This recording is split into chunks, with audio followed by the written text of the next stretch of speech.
Greetings, everyone. This is Rock and Roll Spot Convention with the Wiki Comic Roundup. We've covered this week's X-Men books. Now to move on to this week's Avengers and adjacent titles. Starting things off, we've got Avengers number 66, continuing the Avengers Assemble crossover. Where we left off, the modern day and prehistoric Avengers had arrived at the Godforge as backup for basically the Legion of Avengers, of multiversal Avengers, there to stave off the Council of Red, and, well, all of the Dooms as well, who had arrived on Doom, the Living Planet. But it did seem maybe things were at least somewhat going their way, but they could definitely be better. So,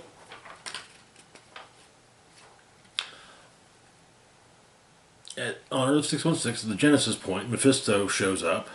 Earth 616 Mephisto, finding Kid Thanos with the remains of Black Skull, Killmonger, Ghost Goblin, and Dark Phoenix's Berserker.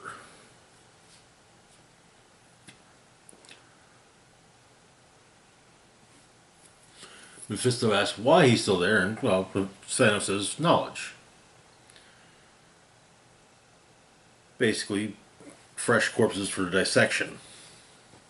Though Mephisto points out that Black Skull isn't dead yet.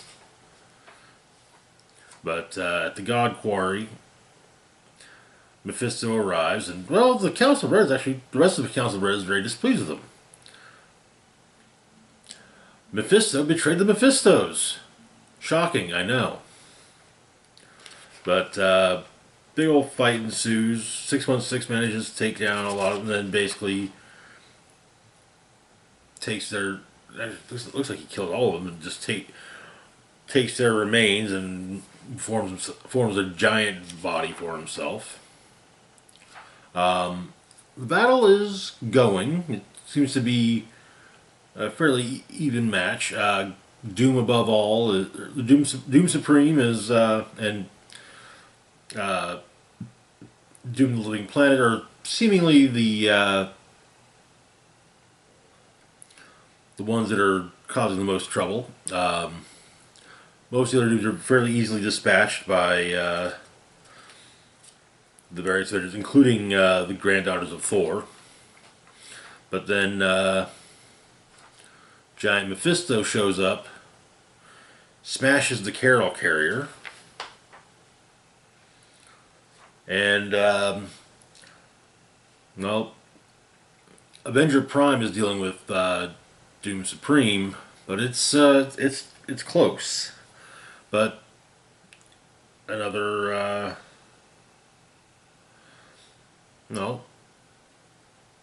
some additional help arrives. First, Kazar. And whom we haven't heard from since he was lost in time. Apparently, while lost, Kazar made a new friend and picked up some new powers, namely the power Cosmic. As for the new friend, well, he's extremely tall, like building tall, and wears a rather iconic purple helmet. That's right, it's Galactus. Galactus is initially says to his herald, "You brought me here, but for promising a great feast, but all I see is this, blasted planet that, well, Kazar points up at Doom, the Living Planet." Then Gorilla Man and Ursa Major arrive in Avengers Mountain,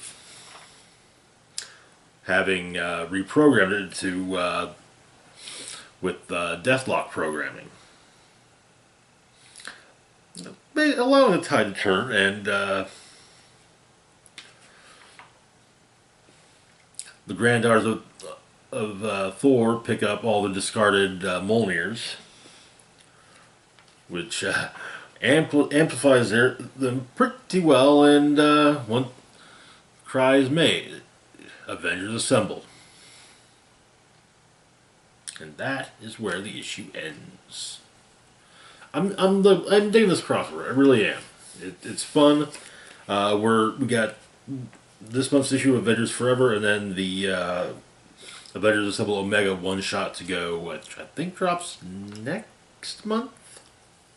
So, but anyway, moving on to our next book, we've got Black Panther number 15.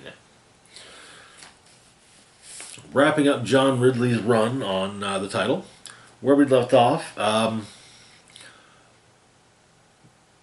The Wakandan forces have allied with Atlantis, and the Avengers have also offered to help take on Jai and Jai and his forces.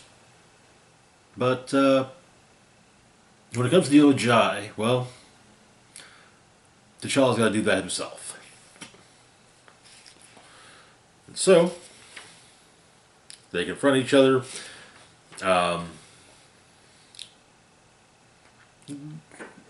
First with some verbal sparring. There are some panels within of physical sparring. With each getting having an advantage.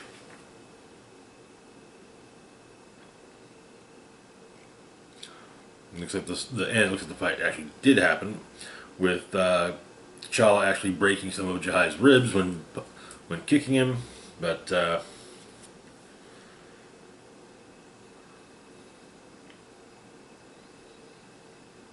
Jai is very critical of the fact that they've removed that Wakanda. Well, apparently, T'Challa, the Black Panther, has been exiled from Wakanda now. And he offers his spear to T'Challa. However, and also drops his hands and knees and go ahead to pass the sentence, make the sentence pass it. But T'Challa can't. Omolola, on the other hand, can and does.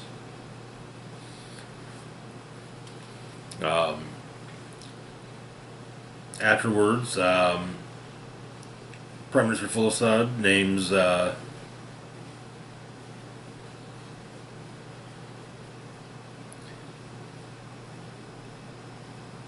nominates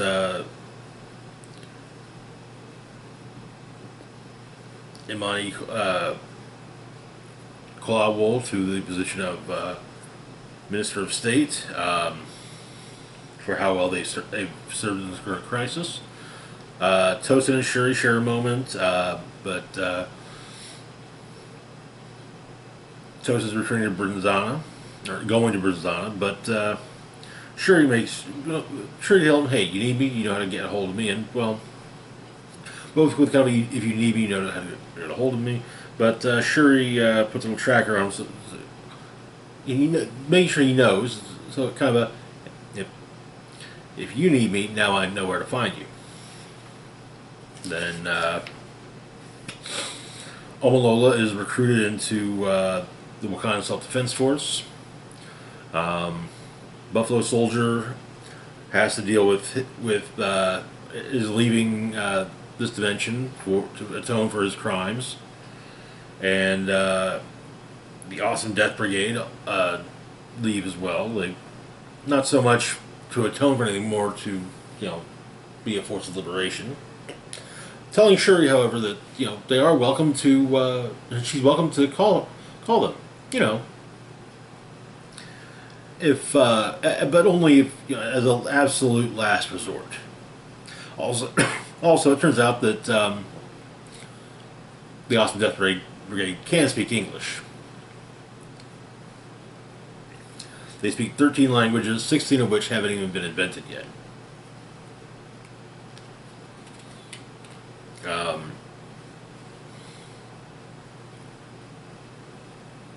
Namor's presence to see T'Challa off into his exile, briefly.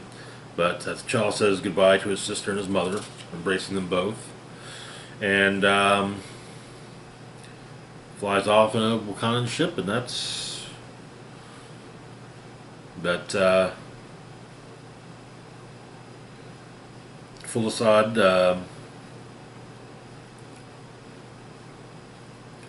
reflects on something that T'Challa had said. No matter the circumstances we face, no matter the challenges, when we go forth, we will do so strong ourselves, no hesitating, no holding back. Why save anything for later? And that is where the issue ends. Wrapping up Ridley's run,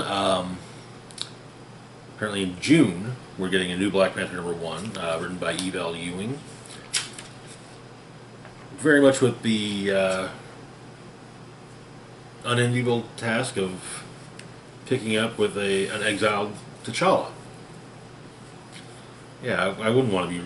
I wouldn't want to be in that position, but hopefully we'll have some interesting stories to tell in about 3 months. Moving on, though, to our next book, we've got Scarlet Witch #3. Where we left off, Wanda was investigating a strange piece of metal she found. Was magic? It seemed to, just it defied most mystical means of analyzing it. So she's called in someone else who might be able to help. Her sister, Lorna Dane. And Wanda's shopkeeper, Darcy, has got her share of secrets. But Darcy and Wanda arrive at the shop with 3 copies rather than 2. And one of them being for Polaris, and so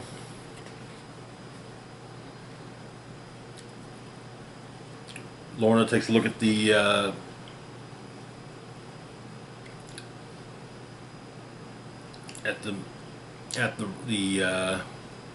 chunk of metal when the last door opens. However, there's no one standing in the doorway. Turns out it's a Wanda shrinks down herself and Lorna and meets with a refugee from Subatomica.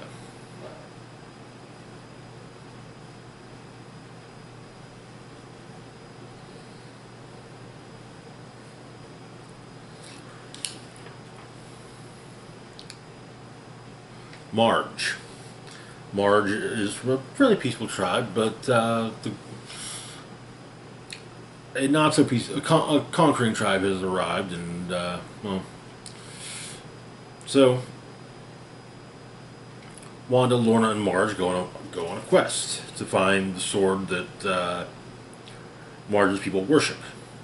Or not so much. It's not so much they worship the sword so much as the sword is a part of their faith. Many over the years have drifted away from it, but not Marge. And so they go through, they fight a lich, they go through the carrion door, and there's no sword.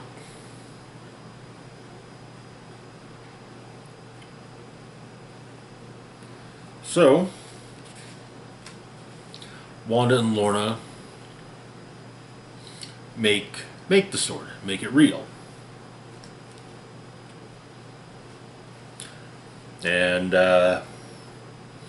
Marge liberates her the village she's from. There's all Lorna and Wanda are invited to the funeral for their fallen. But it's stated that Marge knows that if they're truly going to have their freedom, they need to do so themselves and not with the help of others. So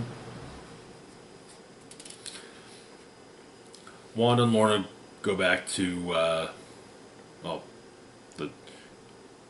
not the tiny verse, but the regular size verse, sharing coffee on Krakoa, having a nice little sisterly moment.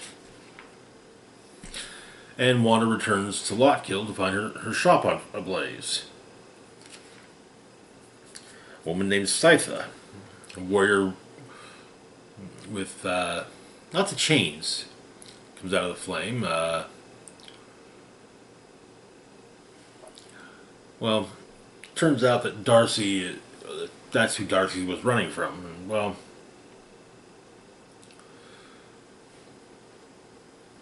Scytha decided that Darcy must face justice, and any who would dare defend Darcy must face, well, Scytha, even a Scarlet Witch. On the last page, we get a note that Darcy began writing, but didn't finish, likely because Scytha showed up and grabbed her. So, but that is where the issue ends.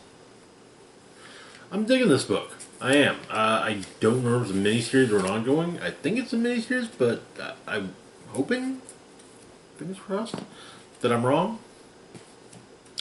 But yeah, so far so good. Moving on to our next book, we've got Bloodline, Daughter of Blade, number 2.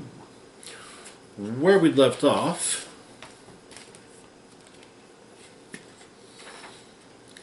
Brielle had lied to her mom about going hunting. Went after what she thought was a vampire nest and ran into a recently new student from her school. Both assuming the other to be a vampire. So they duke it out a bit, and well, the fact that Brielle is, a quarter vampire.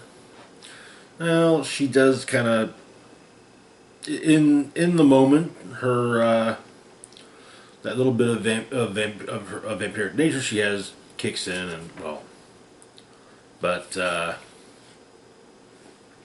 next day at school, Brielle goes to talks to Whitney about it, but Whitney convinces Brielle's mom that she needs Brielle to help her get caught up in class. So we get a little bit about Brielle's backstory. She's been on the move quite a bit ever since her parents were killed by vampires. And she doesn't trust Brielle. Locks her in a room with a whole bunch of hungry vampires. Brielle starts doing what she can to fight them off.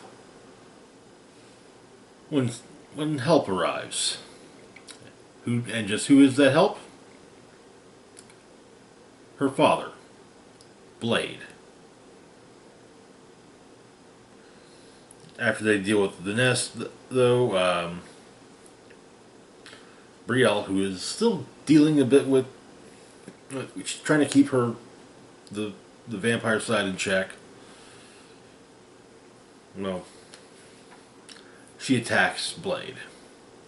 And that is where the issue ends. I'm also enjoying this book. This is a miniseries, but still, I'm liking it.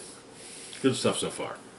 I hope that Brielle, after this, gets to have a larger role in the Marvel Universe going forward. Moving on, though, to our last book for the moment, we've got Moon Knight, number 21. Where we left off, when it comes to major plot point, one, someone has been killing members of Moon Knight's old Shadow Cabinet.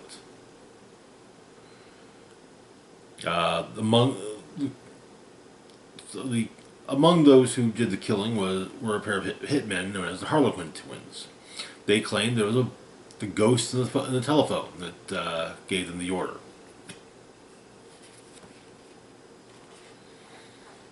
Also, Moon Knight has requested the aid of Blade to help Reese navigate her new life as a recently turned vampire. So, we begin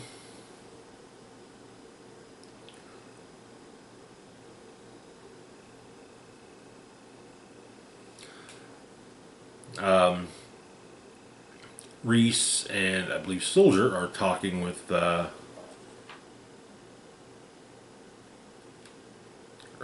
Reese is talking with Dr. Sturman about something that happened. Flashes back to 4 hours previously. Soldier and Reese are prepping for a night out. With Reese saying, explaining, don't just take a quick sip of blood before going out. When you're a vampire, you can't just do the whole, let's have a quick sip. No, you got to top up. But Jake takes them to a club. Apparently, Jake knows the bouncers. Well, first shows all the bouncers. They're dancing. They're having fun. They're having fun. Soldier's a little just. It's not his scene, but something's off. Soldier points out the DJ, who seems to look.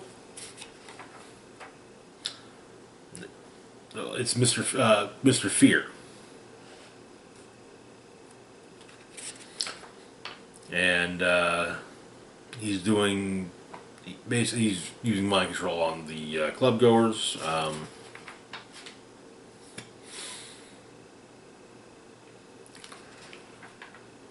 Turning them a bit feral.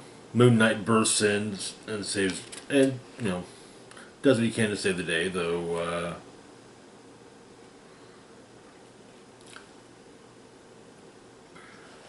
Reese has managed to maybe not master, but at least get a good handle on turning into mist and reforming.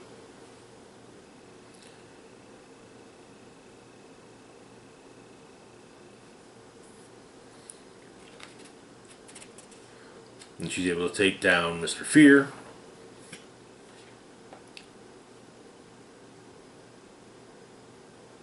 But Fear manages to escape with the aid of some henchmen who shoot Reese. And her, Moon Knight, and Dr. Sturman are discussing just what happened. One thing is made clear, though. Whatever Mr. Fear did, this was just a test.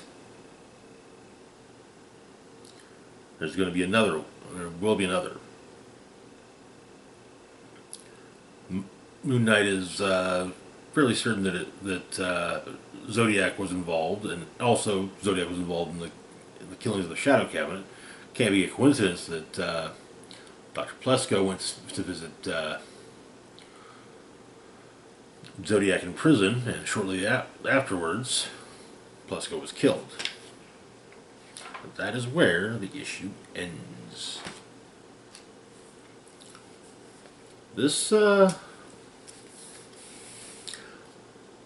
Jed McKay's Moon Knight run continues to be great.